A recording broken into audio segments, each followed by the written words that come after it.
Atribución externa. La casualidad se asigna un factor, a un agente o a una fuerza exterior. Los factores externos se salen fuera de control.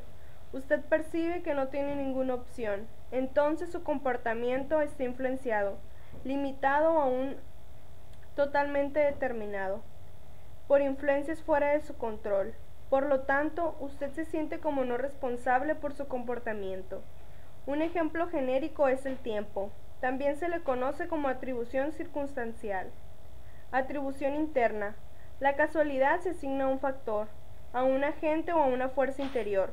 Los factores interiores caen dentro de su propio control. Usted puede elegir comportarse de una manera particular o no. Su comportamiento no es influenciado, limitado o totalmente determinado por influencias fuera de su control. Por lo tanto, usted se siente responsable. Un ejemplo típico es su propia inteligencia. También se le conoce como atribución disposicional.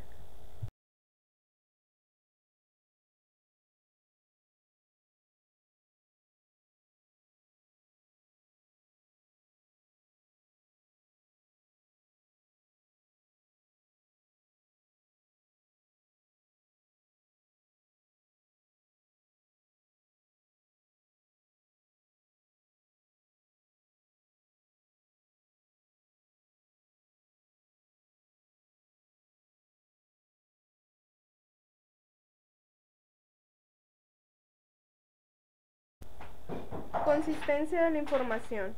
El grado en el cual el agente adopta el mismo comportamiento ante un evento en diferentes oportunidades. Distinción de la información. El grado en el cual el agente adopta diversos comportamientos ante diversos eventos. Información consensuada. El grado en el cual otros agentes adoptan el mismo comportamiento ante el mismo esfuerzo. Un factor interno e inestable sobre el que podemos ejercitar mucho control. Capacidad. Un factor relativamente interno y estable sobre el cual no ejercitamos mucho control directo. Nivel de dificultad de la tarea. Un factor externo y estable que está en gran parte más allá de nuestro control. Suerte. Un factor externo e inestable sobre el cual ejercitamos muy pequeño control.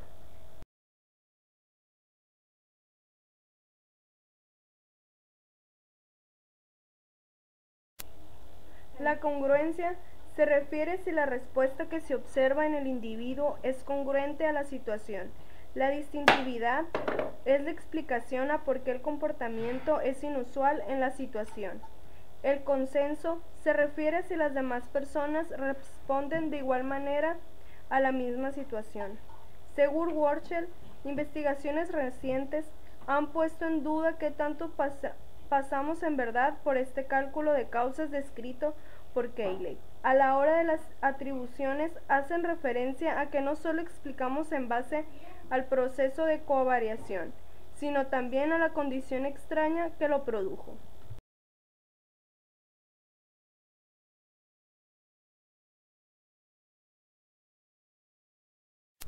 Según Morales, lo saliente refiere la situación, pero para el observador lo observable es la conducta. Las diferencias motivacionales son claras. Una atribución externa permite al actor, en muchos casos, eludir las responsabilidades que se puedan derivar de una conducta poco apropiada y mostrar una flexibilidad y una capacidad de adaptación en otros. Error de atribución. El primero es el que llama Echevarría psicologización. Se refiere a seguir haciendo juicios atribuidos relativos a disposiciones internas, a pesar de tener información que demuestre lo contrario. El segundo habla sobre el atribuir causas internas al éxito del grupo y por otro lado atribuir causas externas al grupo opuesto o rival, en caso de que tengan éxito. Atribución y relaciones intergrupales. Existen una serie de tendencias que nos llevan a hacer atribuciones por el hecho de pertenecer a un determinado grupo. La pertenencia a un grupo nos lleva a cometer dos tipos de errores. Error de atribución último. Este error se refiere a nuestra tendencia a favorecer con nuestras explicaciones a los miembros de nuestro grupo de pertenencia y no a los miembros de otros grupos. Error de atribución grupal.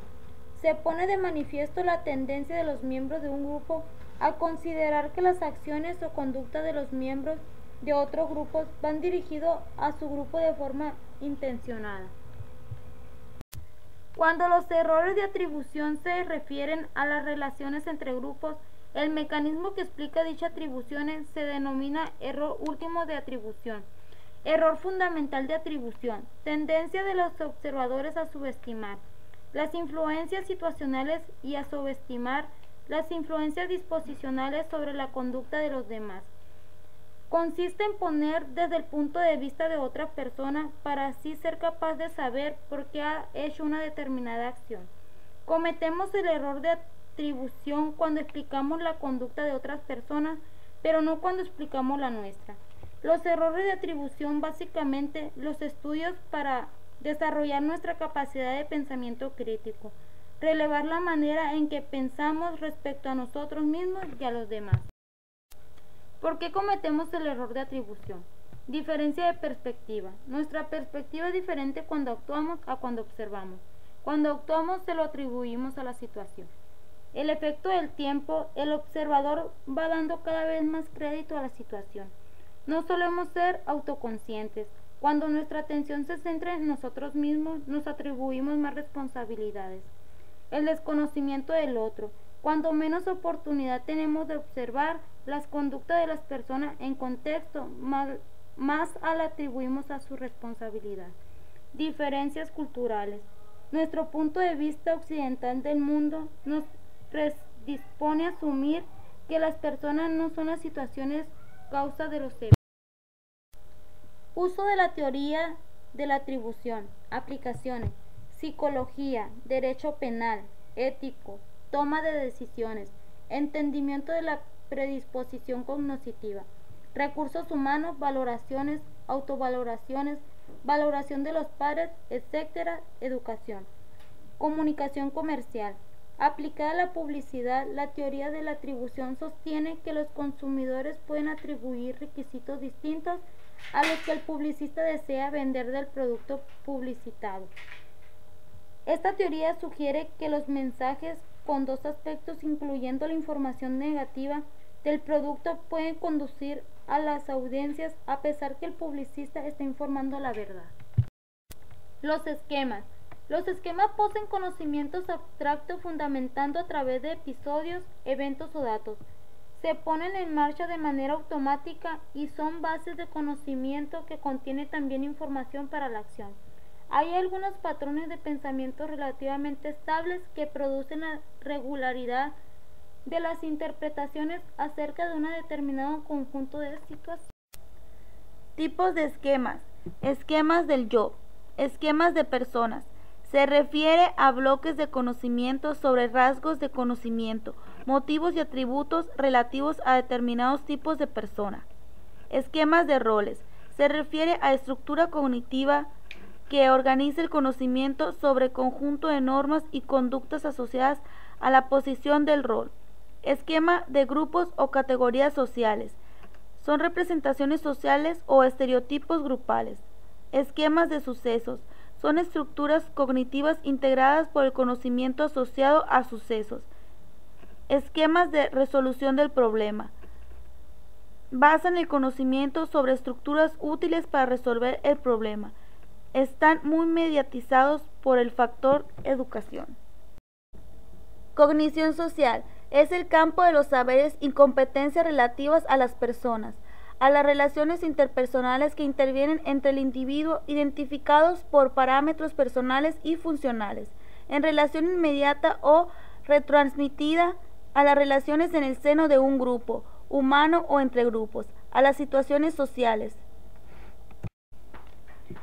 La teoría de la cognición social se ocupa esencialmente del modo como funciona el universo cognitivo del hombre de la calle, atribuyendo las diferencias que se plantean con el pensamiento científico a errores en el proceso lógico de pensar. Errores cognitivos. Los errores sistémicos que se dan en el pensamiento del depresivo mantienen la creencia del paciente en la validez de sus conceptos negativos, incluso a pesar de la existencia de evidencia contraria. Las principales distorsiones cognitivas son: pensamiento dicotómico. Consiste en ver las cosas como blancas o negras, falsas o verdaderas, felices o infelices, no dándose cuenta de que estos conceptos son los extremos de un continuo. Sobregeneralización. Consiste en ver un simple suceso negativo como un modelo de derrota o frustración que nunca acabará. Abstracción selectiva. Poner toda la atención en un detalle sacándolo de su contexto, ignorando otros hechos importantes de la situación y definiendo toda la experiencia sobre la base del detalle. Desclarificación de la experiencia positiva. Consiste en no tener en cuenta las experiencias positivas y mantener una creencia negativa que no está basada en su experiencia diaria. Inferencia arbitraria. Ver las experiencias como negativas existiendo o no evidencia a favor. Magnificación y o minimización. Consiste en acrecentar sus errores y los éxitos de los demás. Razonamiento emocional. Asume que sus sentimientos negativos son el resultado de las cosas son negativas. Debería. Intentar empujar y mejorar a sí mismo como debería, tendría que, debo hacerlo mejor. Etiquetación. Esta es una sobregeneralización mayor. Cuando se equivoca dice, soy una persona muy estúpida. Personalización. Consiste en ver a sí mismo como la causa de algunos sucesos externos desafortunados o desagradables de los que no es responsable.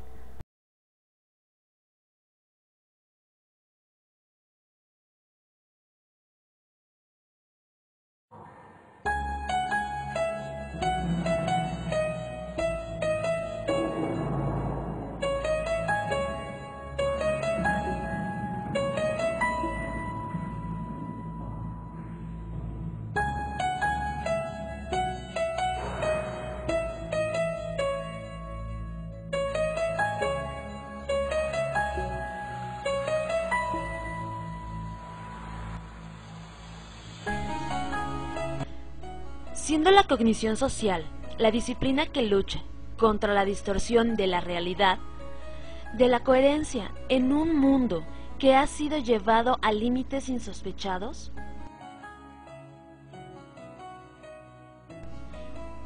el hombre tiene un entorno complejo. Se ha creado una lluvia de información que es recibida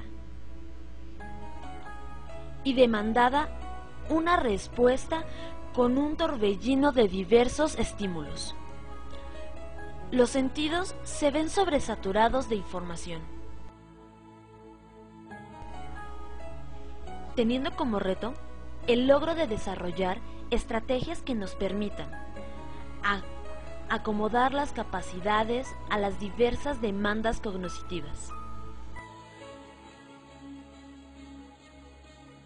Un necesario ajuste social, el cual requiere apoyo para poder sobrevivir a la presión informativa que se tiene hoy en día. ¿Cómo la entendemos y recordamos para un buen empleo de dicha información?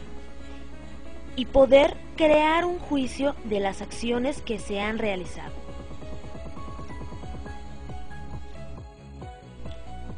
La información que nos llega de diversas formas nos hace crear hipótesis con base a lo observado de una forma empírica.